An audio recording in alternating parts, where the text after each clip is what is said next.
the following يعني ادرس الآتي. نقرا الجمل ونفهمها وبعد كده نشرح الدرس. الجملة الأولى: ظل معبد الدقة لآلاف السنين في النوبة.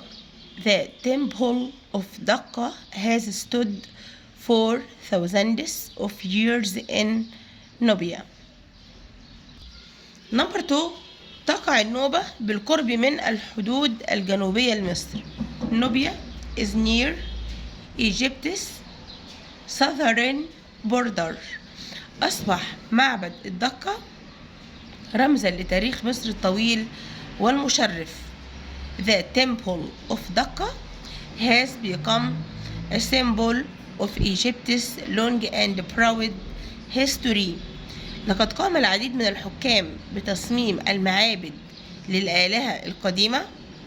Many rulers have designed temples for ancient gods. ومرور الزمن أضاف الأباطرة اليونانيون والرومان جدرانا ونقوشا جديدة. Over time, Greek and Roman emperors have added new walls and carvings. كان المعبد يقع ذات مرة بالقرب من نهر النيل. The temple once stood close to the river Nile. قام الخبراء بترميمه ونقله لحمايته من ارتفاع منسوب مياه النيل. Experts have restored and moved the temple to protect it from the Nile's rising waters. بعد كده نقل الخبراء المصريون معبد الدقة إلى مكان أعلى. Egyptian experts have moved the temple of Daqqa to a higher place. قد حمت مصر تاريخها وكنوزها. Egypt has protected its history and treasures. اليوم يسير الزوار عبر بواباته العالية ويشاهدون النقوش المذهلة. Today, visitors walk through its tall gates and watch the amazing carvings. تروي هذه النقوش المدهشة قصص الآلهة والملوك القدامى. The amazing carvings tell stories of ancient gods and kings. تيب سكريبت نص الاستماع بيقول far from Egypt's busy cities. بعيدا عن مدن مصر المزدحمة. The temple of Daqqa has stood quietly for thousands of years in Nubia. ظل معبد الدقة لآلاف السنين في النوبة. المعبد ده يعني بيقول بقى آلاف السنين في النوبة.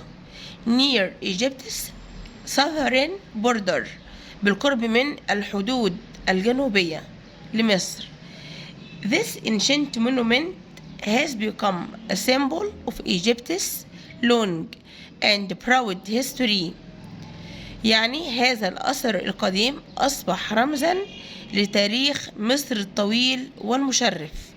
Many rulers يعني العديد من الحكام have designed temples قاموا بتصميم المعابد for ancient gods للآلهة القديمة like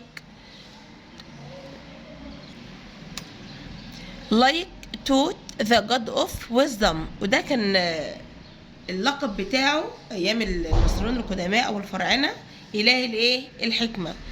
مثل تحوت لإله تحوت وده كان إله الحكمة ليهم. يعني هم كانوا الآلهة كده بيرمزوا لها بإله الحكمة. يعني كل واحد كان ليه أي حاجة معينة يعني. Over time بمرور الوقت Greek and Roman emperors have added new walls and carvings. أضاف الأباطرة اليونانيون والرومان جدرانا ونقوشا جديدة. walls and carvings. walls يعني جدران حوائط يعني. carvings يعني نقوش. أضافوا جدران ونقوش جديدة للمعبد يعني. showing مظهرين. how different يعني كيف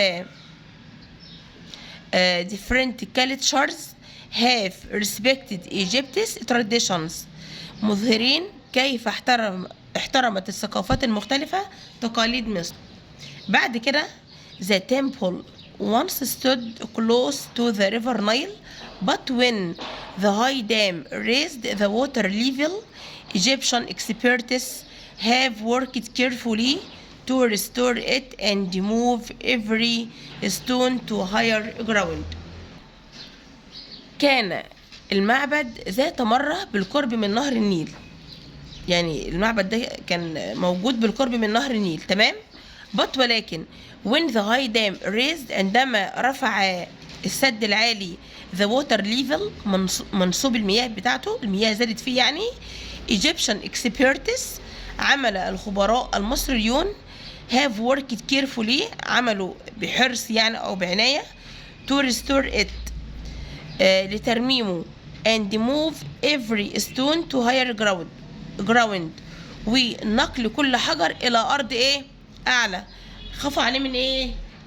من مياه السد العالي، ما ممكن تضره، ممكن المعبد ده يقع من المياه.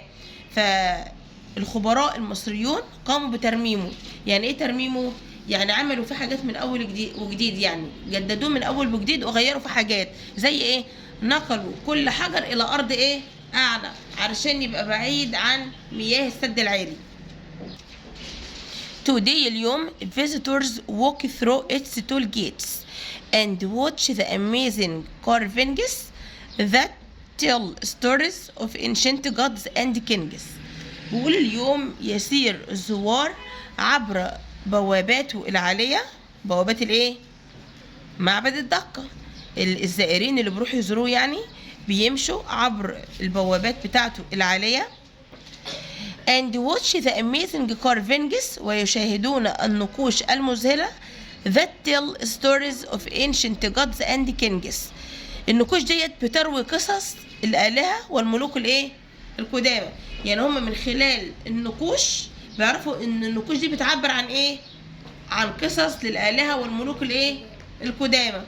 بيبقوا عاملين نقوش بقى فيها الآلهة بيعملوا حاجات معينة، فبيعرفوا ان النقوش ديت بتروي قصص للآلهة والملوك القدامى. بعد كده the sunlight shines softly on its walls، بقول تشرق أشعة الشمس بهدوء على ايه؟ جدرانه، على جدران الايه؟ المعبد. الشمس بتشرق بهدوء على الجدران بتاعت المعبد. and the quiet desert around the temple creates a peaceful magical feeling. بيقول لي وتخلق الصحراء الهادئة.